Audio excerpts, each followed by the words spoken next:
We spoke to the showrunner and creator of the brand new Apple TV Plus show, The Last Frontier. Check out our conversation with Jon Bokenkamp. Lovely to meet you, Jon. Congratulations to the show. I binged all 10 episodes into the wee hours of the morning. Oh, fantastic. Can I tell you what I love most about your show? Yeah, please. So, I think in this age of streaming, with its truncated seasons, it's resulted in some really focused storytelling. But what you've pulled off here with The Last Frontier is still make time for the B and C story, which I think is what serialized storytelling should be. I love that. You know, like the bank manager and the doctor and all of these side stories that actually build character and got me invested. Could you talk to me about being able to do that within the confines of 10 episodes? Was it a challenge? I love that that speaks to you, because that it's difficult to do. I think it's hard. You know, it's easier to tell one story as opposed to multiple stories. But I think it adds a complexity that really helps the storytelling. When you're juggling multiple stories, you're going from, here's this sort of cowpoke in, Alaska who has his life, and then we zip over, and now when we're in DC and there's a CIA agent on a tarmac walking toward a private jet, you kind of go, wait, I'm trying to orient myself, right? And trying to bring all these things together. And I think those stories, not only do they help in pushing the narrative forward, but I think they help with the characters, right? The more we understand these people, the more relatable it is, hopefully, and the better the ride. And also, I just felt that I connected. There was more of an emotional connection because I got to see more of their inner lives. Great. I love that. It's again, it's hard to juggle those, and sometimes I worry it becomes too complex, but that I'm glad that works for you. Yeah. No, it did. It did. Talk to me about Alaska, because I am low-key obsessed with Alaska. Every time I see fiction that's set in Alaska, it sends me down a rabbit hole. So much so that the idiot, me, went to Amazon to see if that book on Alaska was real. Well, you know what? There is a real book on Alaska by James Michener called Alaska. Which I love. Which is called Alaska. Yeah, it's amazing. We somehow didn't get the rights for that. So we did our fictionalized version. But I was like, Coates, is that a real writer? Where's his book on Alaska? What's going on? I love that you looked that up. That's good.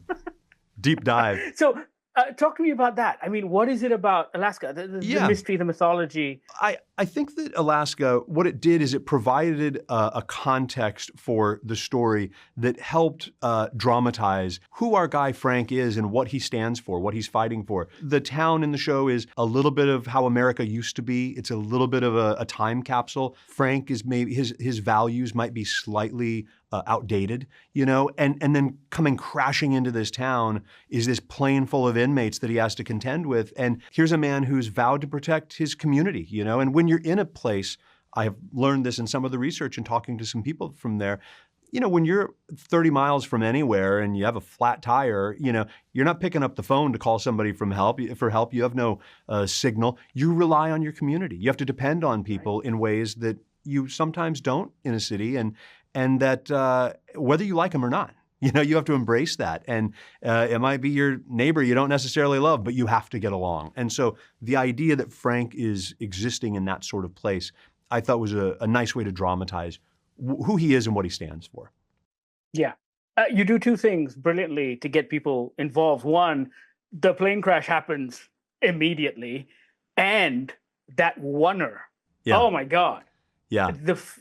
That was talk to me about that and whether that was always on the page. No, it was not. The opening plane scene, the crash scene, was scripted. But again, when you have Sam Hargrave and this incredible stunt team and the resources that we have, you just say, go do your thing. You see what's on the page, but I know it'll be better when you're finished. And the same thing is true with the oneer. There was probably a half page, maybe a page of description of Frank sort of realizing, there's inmates here. I think it actually said it's like the zombie apocalypse. What you see is Sam's interpretation of the zombie apocalypse, which watching them work and film this is crazy with stunt performers and cameramen and actors and everyone. It was like a ballet, right? I mean, it was really well choreographed and just crazy to watch. It was an education for me for sure.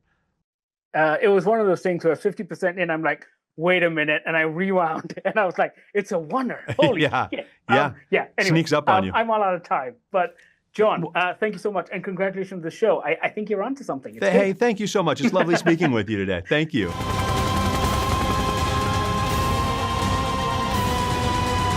The Last Frontier is now streaming on Apple TV+. Check it out. Let us know what you think. Sound off in the comments. Thank you so much for watching.